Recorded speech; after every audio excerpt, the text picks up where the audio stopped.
কই শ্বশুর শ্বশুর কোন আছেন তোমরা বাইরো এই যে তোমার জন্য আমরা 1 ব্যাগ টাকা নিয়ে আসি আই 1 বছর ধরে আমরা এই দিনটা তো ওয়েট করেছি আর তোমার শর্ত মতো 1 ব্যাগ আমরা টাকা ফুল করে নিয়ে আসি দেখো সুন্দর কই টুম্পা কই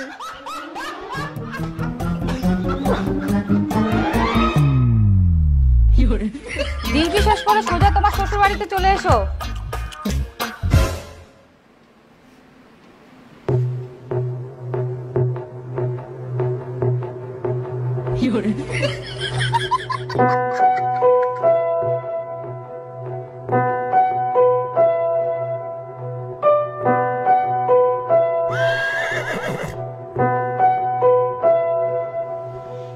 এইটা তো কথা ছিল নি না মানে ওর বিয়া হয়ে গেল আর কি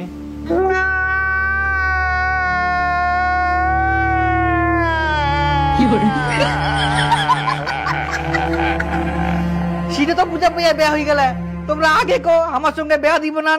এটা শর্ত রাখার কি দরকার ছিল আমরা কত কষ্ট করি 1 বছরের মধ্যে 1 ব্যাগ টাকা কামাই করে নিয়ে আসি না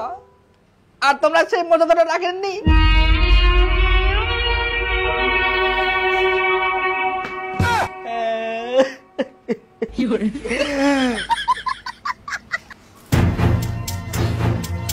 আর তুই তো কয়ালু বলে সারা জীবন মর্জনে থাকে পারবো আর একটু বছর অপেক্ষা করে পারলো নি আচ্ছা ছেলেটা কি করে পুলিশের চাকরি করে। ওরে বাবা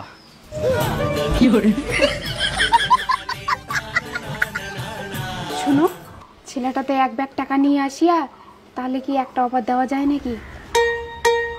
শুনো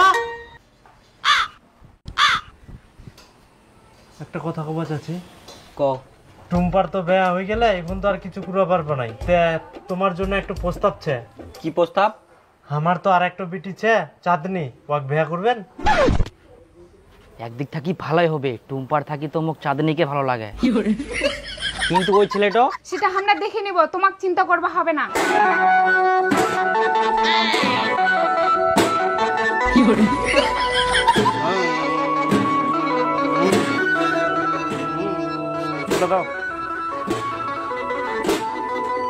বেহার আয়োজন শুরু হয়ে গেলে নাকি আওয়াজ পাওয়া যায় হ্যাঁ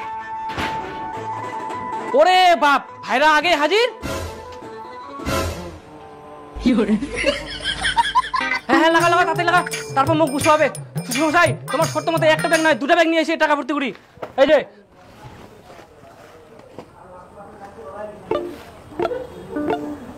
কি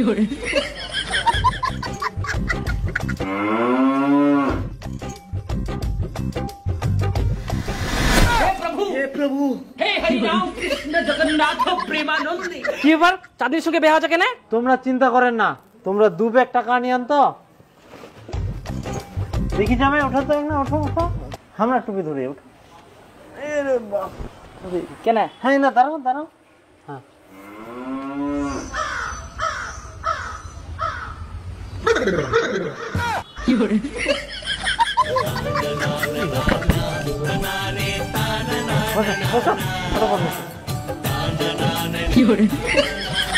তোমরা বসাই না বসো হ্যাঁ পুরোহিত মশাই চালু করে দাও ফটাফট বেরো দাও আর আমার কি হবে তোমরা খাওয়া দাওয়া করে যান তাহলে আমার টাকার ব্যাগটা ওলা বেহাত খরচা হয়ে গেলে বেশি করে খাই যান ভগবান